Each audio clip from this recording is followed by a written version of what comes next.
So climbing it's not just one step. It's 10, 100, 1,000 different steps to get to the top. So it is a process. It's a growing process. You start with a hill, then a mountain, and then a bigger mountain. And I'm in love with the process of getting to where it takes to climb that mountain.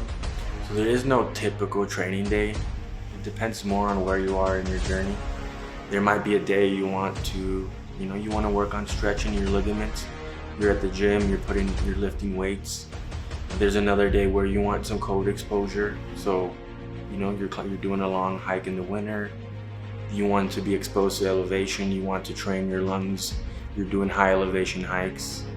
Maybe other days you are working on other parts of your endurance where you might want to do rapid elevation hikes where you're just increasing elevation at a shorter rate to really test your endurance and really push your boundaries a little bit, push your limits and do things you can't do by trying. So one of the hardest physical exertions that we do as humans is our breathing, and it's all internal, so it's hard for us to see it, but really maintaining that consistent breath during a high altitude hike, timing your energy output on a high elevation hike, that's more challenging than wondering how tired your legs are, than how much your backpack weighs. It's really that breath that's feeding that oxygen and what's really fueling that movement. That can be challenging on very high altitude hikes, absolutely. So those are moments where you have to internalize and you have to separate the mind over the body and what's really happening. And then when you can really understand what's happening, you'll learn that you have way more control than you think. You'll learn that your body is telling you to stop 50% of the way when you still have another 50% to give. So when your body is telling you that, hey, I'm tired, hey, I need rest, hey, this is too much, hey, this is hard, it's really staying calm, having consistent breath, and really understanding what's going on, both physically and mentally. And only then, when you can separate the two, can you realize, hey, this is just my body telling me I'm tired.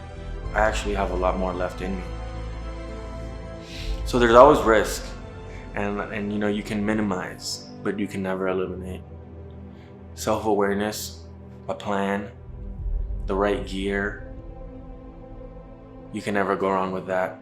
If you have no plan, if you're not prepared, if you have no experience, if you're by yourself or you're with the wrong people, those will all play factors. Climbing has taught me that we do a lot of climbs in life. Not just the actual climb itself. The routine that morning to get through that was a climb. The preparation for weeks before, that was a climb. The mental prep as you're about to start, as you're tying your shoes, as you're checking your gear, that's a climb. The recovery, and whether you can do that efficiently the day after, that's a climb. The planning for the next hike, that's a climb. So when you break down an actual climb, you can see the correlation, the parallels with the rest of your life, how everything is a climb. And that's a really important lesson that I've learned. There's a lot of quiet moments on a climb where even though you're with other people, everyone is present. Every footstep, you feel it. Every rock you touch, every time you grab your water bottle, everything you do, you are in the present. There are no distractions that we face every day in the city, on that mountain, in that forest, on that wall. And your mindfulness, your confinement to the present is something you can't avoid on a climb. It's something that you have to face. So I don't think there's a celebration at the summit. I think when you're on a mountain like Everest, I think the best celebration is that solitude inside your mind on the descent. I think there's nothing more gratifying after such a successful summit than a successful descent. I think the reward will be on the way down. The hours, the days, in my head knowing what I had just achieved. I think that will be the ultimate celebration.